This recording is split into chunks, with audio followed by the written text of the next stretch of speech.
ओम नमो भगवते वासुदेवाय। राधे राधे प्रिय भक्तों, जय श्री हरि। आप सभी का स्वागत है आपके अपने आध्यात्मिक परिवार श्री हरि कथा वाणी में। पुरुषोत्तम महात्म्य की इस दिव्य कथा यात्रा में आज हम पहुंच चुके हैं 9वें अध्याय पर। प्रिय भक्तों, आज की कथा अत्यंत रहस्यमयी, रोचक और आध्यात्मिक रहस्यों से भरपूर है। आज भगवान श्री कृष्ण स्वयं सुनाएंगे क्रोधी मुनि दुर्वासा एवं ऋषि कन्या की अद्भुत कथा।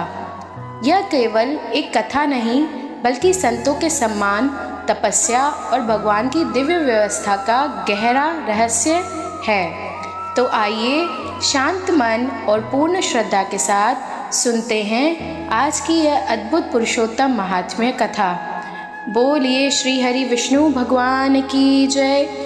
ओम नमो भगवते वासुदेवाय। 9वां अध्याय, श्री कृष्ण का क्रोधी मुनि दुर्वासा एवं ऋषि कन्या की कथा कहना। नारद जी बोले, हे मुनि, वह मुनि की पुत्री उस वन में फिर किस प्रकार रही, किसके साथ उसका विवाह हुआ और किस मुनि ने उसका विवाह संस्कार कराया। श्री नारायण जी बोले, पिता के शोक में डूबे रहकर इस प्रकार बहुत सा समय बीत गया। एक समय सहसा ही उस वन में महाक्रोधी दुर्वासा ऋषि उसके निवास पर आ पधारे और उसकी यह दीन दशा देखी। उनका सिर महादेव शंकर की भांति जटाओं से ढका था। श्री कृष्ण अर्जुन से बोले, ये दुर्वासा वही ऋषि है जिन्होंने तुम्हारी माता की पूजा से प्रसन्न होकर उन्हें देव आवाहन शक्ति प्रदान की थी। एक बार इन्हें रुक्मणी के साथ जाते समय रथ में बिठा लिया था। मार्ग में दोनों को प्यास ने सताया। रुक्मणी ने अपने सूखे अधरों से और तालू को दिखाकर मुझे जल लाने को कहा। मैं जल के हेतु पदाघात करते हुए चला और प्रिया के प्रेम में निमग्न हो उसे भोगवती परी ले आया। जहाँ रुक्मणी ने तृष्णा को शांत किया तो मुनि को तत्क्षण महाक्रोध हुआ और प्रलय अग्नि की भांति उठकर उन्होंने श्राप दिया कि हे कृष्ण, तू सदा अपनी प्रिया के प्रेम में निमग्न रहते हो। तुमने उनके ही कारण मेरा तिरस्कार किया और वह अपनी श्रेष्ठता दिखाकर पानी पीती है, अतः तुम दोनों का वियोग होगा। अनेकों तीर्थों के जल से जिनकी जटाएं भीगी रहकर जिनको सुशोभित करती हैं, ऐसे ही महान तपस्वी ऋषि को उस ब्राह्मण बालिका ने देखा। तब वह अपने शोक विहल मुख को ऊपर उठाकर ऋषि को नमस्कार करती हुई उठ खड़ी हुई और अपने आश्रम में ले आई। दुर्वासा ऋषि का आदर भाव से स्वागत किया। अर्घ्य पाद्य एवं नाना प्रकार के जंगली फल फूलों से उनका आतिथ्य करके विनय करती हुई बोली, हे महाभाग, अत्रि गोत्र कुल के सूर्य, आपको मेरा नमस्कार है।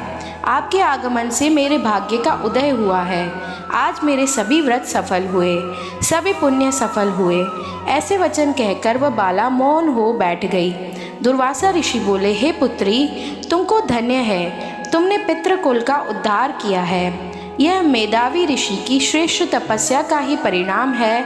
मैं कैलाश से तेरी धर्मशीलता जानने के निमित्त ही आया हूँ। अब मैं जल्द ही बद्रिका धाम पहुँचूंगा। मैं श्री बद्री नारायण के दर्शनों की इच्छा से जा रहा हूँ।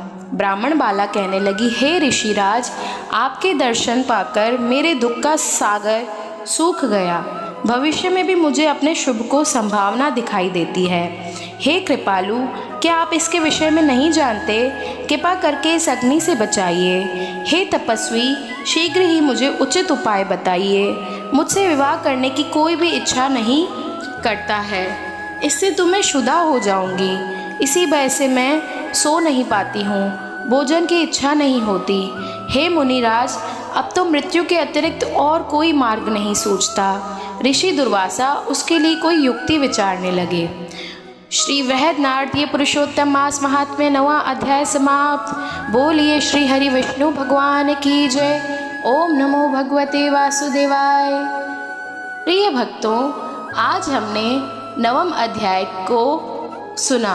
आज की यह दिव्य कथा हमें यह संदेश देती है कि संतों, ऋषियों और भगवान के वचनों का कभी अपमान नहीं करना चाहिए। इसलिए जीवन में सदा विनम्रता, श्रद्धा और भगवान पर विश्वास बनाए रखना चाहिए। श्री हरि की कृपा से ही जीवन का सही मार्ग प्राप्त होता है। यदि आपको आज की यह कथा अच्छी लगी हो तो वीडियो को लाइक करें, शेयर करें और चैनल को सब्सक्राइब अवश्य करें और कमेंट में प्रेम से ज़रूर लिखें जय श्री हरि। हम फिर मिलेंगे पुरुषोत्तम महात्म्य के अगले दिव्य अध्याय के साथ। राधे राधे, जय श्री हरि। ओम नमो भगवते वासुदेवाय।